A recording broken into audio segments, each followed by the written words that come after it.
Welcome. We are back. It's been 3 weeks since my last podcast, since our season ended, basically. And I just got to say, it's great to be back. Welcome to those watching or listening, I should say. It is the first podcast of our offseason, and it's also the Super Bowl. As you can see, you guys know who I'm rocking with today, the Kansas City Chiefs. I think Mahomes is going to cement his legacy even more. And if he wins today, I'm not going to lie, I think he might be my GOAT already. I know I lived through Tom Brady and seen all that, but Mahomes is just special, man. But anyway, enough about the NFL. Let's start talking about our Dynasty League. Before I move any further, I have to address the podcast name. As you know, it was originally the Gritty Podcast, but I am rebranding. I know you guys all know that. For those watching that don't know that, I was the Gritty Gang, but now I changed my name to AFC Richmond, the team from the show Ted Lasso. I'm very happy with that rebrand. I love that my team name is AFC Richmond now. But hey, because of the rebrand, we have to change the name of the podcast as well. And I was thinking about it for a while. I had weeks to think about it because I haven't done a podcast in weeks. But I've decided. Well, first I was thinking of naming it in honor of my team name again, but I'm not going to because I think this is a whole podcast about our league. So what better name to give it than the Band of Brothers podcast? For short, we'll call it the BoB podcast. So that's what I'm going to roll with because that's the name of our league. And I couldn't think of a better name. I think it's perfect. Why not? So here we go. Welcome to the BoB Band of Brothers podcast. To start, where is Kamish? We haven't heard from him since the season ended. Right after the BoB Super Bowl, we have not heard from the guy since. This would be like Roger Goodell absolutely disappearing off the face of the earth after tonight's game, and no one could get in contact with him. That's what Chris did to our league. No one knows where he is. We don't even know if he's okay. Last we heard of him, he was in a different country. Where'd he go? Was it Aruba with his girlfriend, the first lady of our league? Yeah, I don't know where bro is. I hope he's all right. My guess is that we'll first get word from him tomorrow. The start of BoB trading season. Yep, the window opens tomorrow, which is huge for our league. Tomorrow we can start trading, and I'm really excited for tomorrow. I think we have multiple trades tomorrow. I could be wrong, but I think we're going to start off hot and get multiple trades in. I know we will. We actually technically have a trade going through as soon as the deadline opens, as you guys know. Mine and Mark's trade, where he sent me the 102 for this year, Rashad White, Michael Mayer, and Tank Dell, and I gave him Justin Jefferson and the second pick in this upcoming. Ignore that last part, by the way. I meant second round, second pick. I definitely didn't give him the 102. What a way to start off the the trade opening with that trade. That trade is incredible. It's great for the league, and it really not resets our team, mine and Marks, but I feel like it gives us like a whole new image, and I'm really excited for my future now. AFC Richmond with all those new players, and I'm also excited for Mark's team, man. I'm excited to see where it goes. Aside from all our fun beef that we got, but speaking of beef, what is going on with Mark and Dom?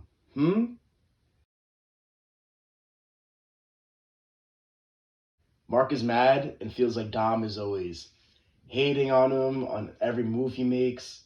I kind of just think that Dom sees my vision in every trade I make and thinks I'm winning it.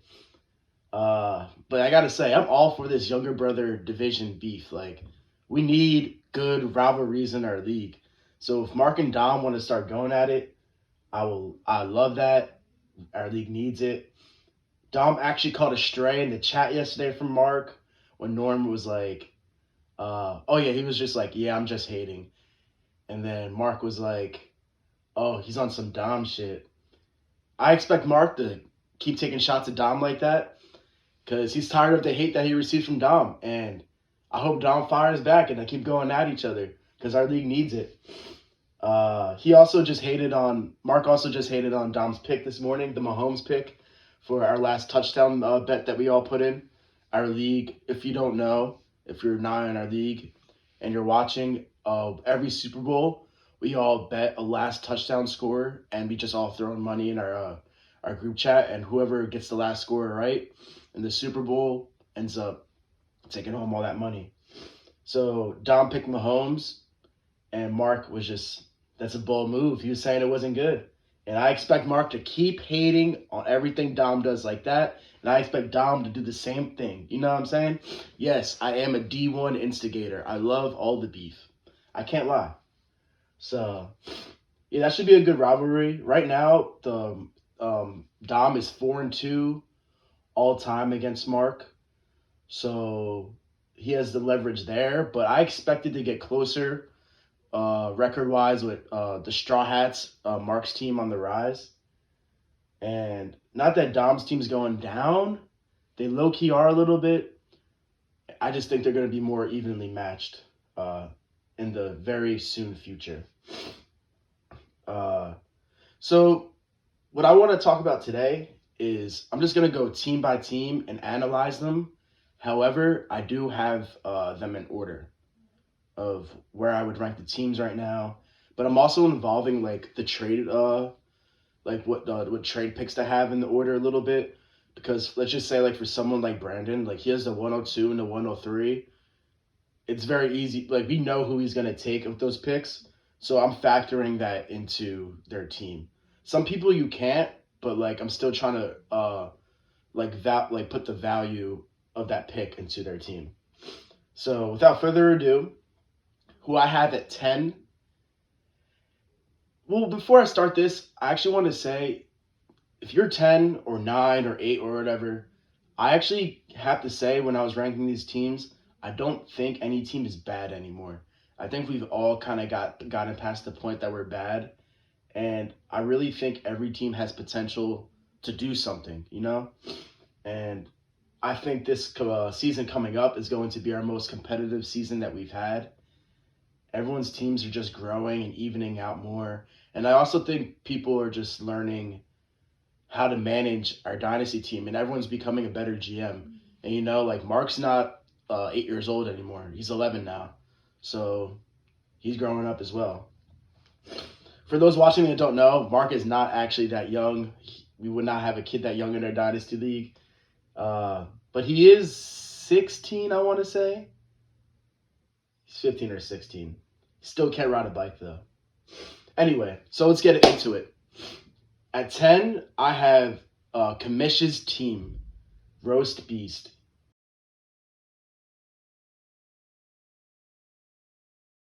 Where do I start here? You see, like Chris, his team needs like a superstar to uplift his team. His team has good players. His franchise quarterback is Trevor Lawrence, which I think will pan out. If it doesn't pan out, he has Anthony Richardson, who I also think is good. But like otherwise, he just like has a bunch of wide receiver twos. Let's see, George Pickens, Jordan Addison, Chris Godwin. Like those are all good players, but in our league, you gotta have like some star power. Like these guys aren't gonna get it done for you. Calvin Ridley, another one. And then he also has to address his running back situation. Pacheco, he's nice. But Austin Eckler, the old ball fraud, OBF as we call him, he's getting old, and we saw I don't know how much he got left in the tank, man. I really don't. And the bad part about it is that Chris has 0 draft picks this year. 0. So he can't address these things in the draft unless he somehow trades into it, which I wouldn't be surprised because we saw last year Chris just makes crazy moves in the draft. So who knows, man. But I think he needs to make some type of move or his team will finish in last. And that's all I really got to say about his team. I mean, he could be good, but good is the best that he'll be. I don't think he'll ever get over the hump to like win a championship with this current roster that he has. Moving on, we have the Straw Hats.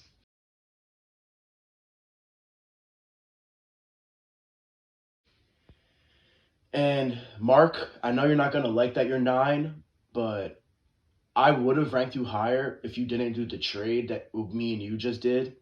That's just because you lost like a lot of talent, and now you have some more holes to fill. So you're gonna be really good eventually. I think like you have a lot of potential, but you might have just set yourself back a little bit with that trade. But in the long run, it's gonna help you out. Like you have Joe Burrow. We all know how I feel about him, but I'm gonna be honest. If Joe Burrow was my dynasty quarterback, I would feel extremely comfortable. And even if he did get hurt, he has Brock Purdy, who's doing very well and could be a dynasty franchise quarterback potentially. And then Bryce Young as well. Like Bryce, people hate on him and stuff, but I think he'll still be fine in the league. I think he'll be just fine. The Panthers just got to build around him, you know? But besides quarterback, he has Kenneth Walker at running back. But then after Kenneth Walker at running back, he has no running backs, and he really needs to address that in the draft. Um, in the draft, he has the 104 and the 202. Obviously, with the 104, he is not going to take a running back, even though he needs to address that. Um, I think he's definitely going to pick Keon Coleman, which will help him a lot because as we're looking at his lineup right now, his receivers are Jefferson, Zay Flowers, and Drake London, and he has QJ at flex currently. And I don't even know why he currently has QJ in the flex. I think he's just trolling a little bit. Because really, if I were to put someone there right now that he has, I would put Romeo Doubs there. Or even Demario Douglas is on the rise. But yeah, QJ is just, I definitely don't think that's going to be Mark's flex unless he somehow gets better, which I think he could get better. I mean, there's a lot of room for growth as a wide receiver in the league. They have really long careers. They could eventually get nice. But so with the 104, I think he definitely drafts Keon Coleman, and Keon Coleman can step into the league right away and be a very solid flex. So I think that's what he'll be doing. So those are really solid receivers, and then he has Sam Laporta at tight end. Like Mark has a lot of potential as a team here. With the 202, I think he'll be selecting the best available running back. It only makes sense to do that. I'm just looking at his team. I don't really think there would be anyone like. There's just no reason for him to draft another receiver. His locker room is pretty stuffed up with receivers right now already. So I think he takes Keon Coleman, which will probably be the best receiver on the board there. So you can't really mess up that pick. But as we know in Dynasty, you really could mess up that pick. Mark had the 104 a couple of years ago, and he picked Treylon Burks, and now look at Treylon Burks. Bro can't play a full game without getting carried off in a stretcher, man. Sad to see. But like every other position other than running back, he really does have filled out really well. You even look at his tight ends with Laporta, Isaiah Likely, and Freiermuth. Freiermuth could get a tough quarterback over there in Pittsburgh. I don't see how he doesn't become a good tight end. He has all the intangibles to be one. They just need to get someone other than Kenny Pickett or Mason Rudolph to throw him the ball. So even though I have you ranked at 9, I really think there's a lot of potential there, Mark.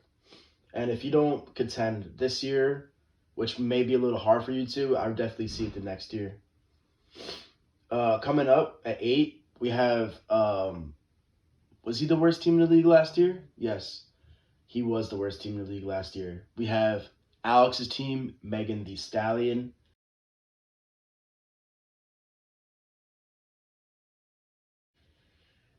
I know Alex had the worst team last year, but if you look at the roster that he had last season and compare it to the roster now, it's really a crazy amount of growth.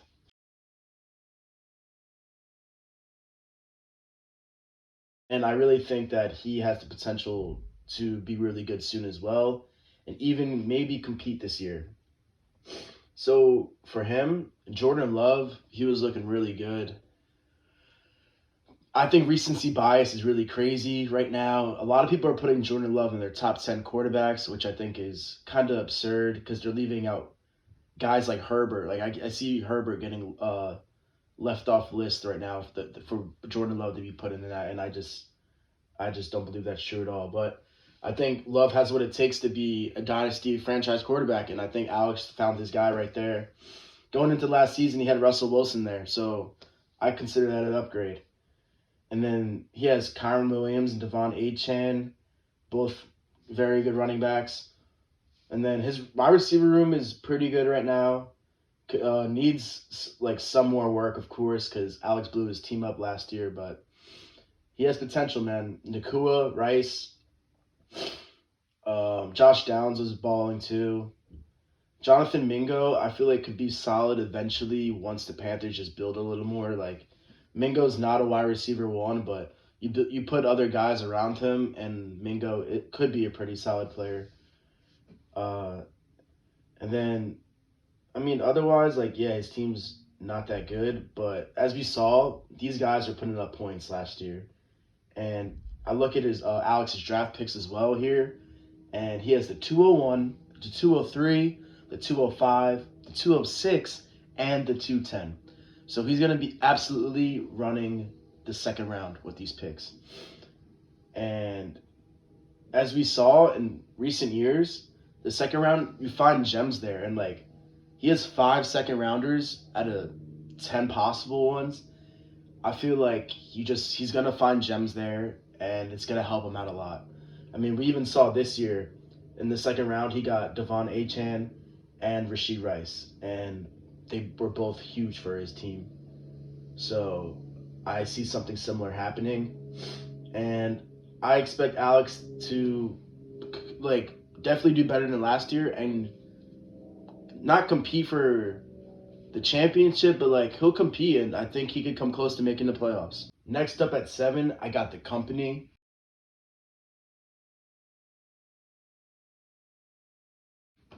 So I'm sorry, Norm, but I think you guys are going to fall off a little bit.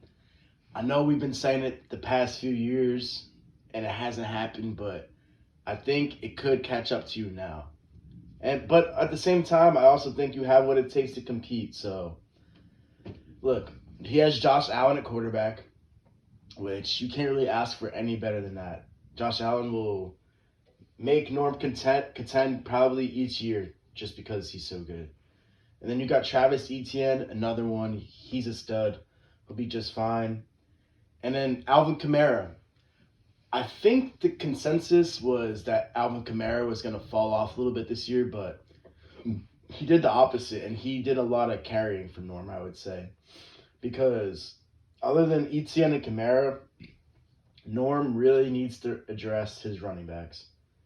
Other than those two, he has Damian Pierce, who fell off the face of the earth, which I think Brandon predicted that about him.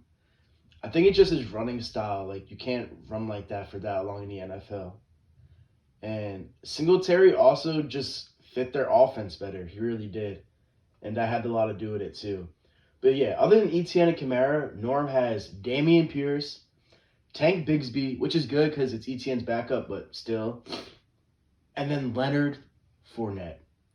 I can't believe he still has Leonard Fournette on his bench. So that's a problem. He has the 108 this year, so I think he drafts the best running back available at 8, and that could really save like his team because otherwise his team is very well put together. I'm just looking at it now actually. You got Mike Evans who continues to be awesome. 1,000-yard seasons every year. You can't ask for any more. And then Nico Collins is great. Jalen Waddle, he fell off a little bit this year, but he's still so talented. I think it was just how the offense kept going. It wasn't going in his favor so much. It was just really because Tyreek was just taking over every single game. And when you got a guy like Tyreek, like sometimes you don't even have to feed Waddle. Like I'm sure Waddle is just breaking up defenses, and that's why it was so easy for Tyreek to cook. I mean, they got to worry about them both, Waddle is nearly just as fast as Tyreek, and he also catches like everything. He's a really good player. So even though he fell off this past season, I expect him to go back up next year. I don't think it'll be that off balanced with Hill and Waddle again, but we'll see.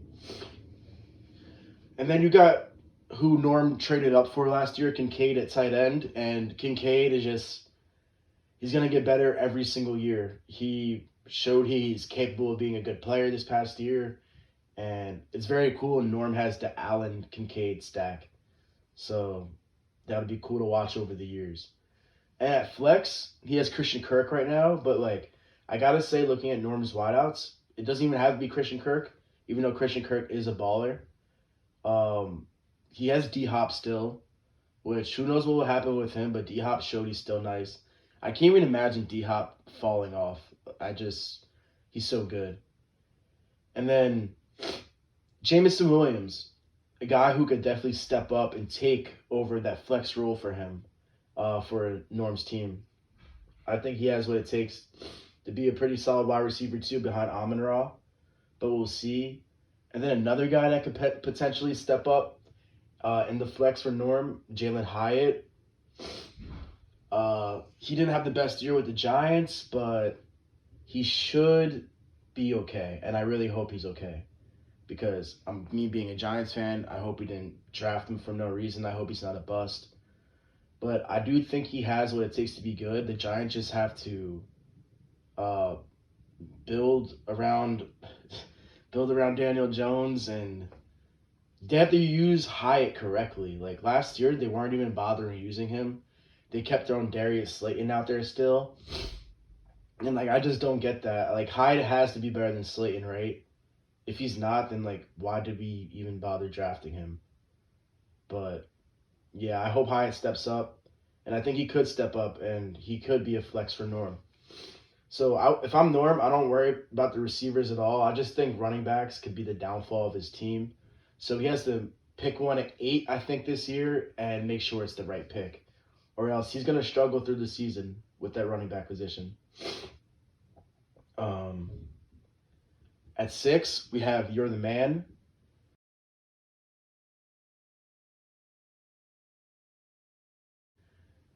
Dom is another one where I'm worried about his running backs. Otherwise, I think his team is so well put together. You have Lamar at quarterback, and then you have Devontae Adams, Olave, Devontae Smith, and Terry at receiver. And those are just all great receivers, you know? Uh, who knows what's going to happen with Adams? Maybe he'll be a Jet. That'll be crazy. Olave is a baller. Smitty, who'll get better next year with Hurts. They're going to keep going up. And then Terry. Terry wasn't that good last year. I think he averaged like 13 fantasy points a game, which like that's really all you need from your flex, but at the same time, Terry's better than that. So who knows what the Commanders are going to do? They might stick with Howell or draft a quarterback. But I expect Terry to kind of do something similar next year if Sam Howell stays. But if they could draft a quarterback in this draft, Terry should be scoring like 15 a game next year. Like, there's no reason why he shouldn't be. He should have this past year. But otherwise, Dom's team's filled out pretty well. He has a really good backup quarterback in Dak. He had a crazy year this year. And then he has guys to plug in at receiver as well, like Cortland Sutton, Jacoby Myers. It's just running back is his weakness. Tony Pollard was not as good as everyone thought he was going to be. I called it. He's just not a workhorse back. They needed Zeke there with him. And Aaron Jones is still showing he could ball. We saw it in the playoffs. But age will catch up to him. So I don't know about him. But if I'm Dom, I'm worrying about running back. But the thing is also he has the 105. So drafting a running back at the 105 this year would just be too early, I think. However, landing spot matters a lot. Let's just say like Blake Corum goes to the Chargers.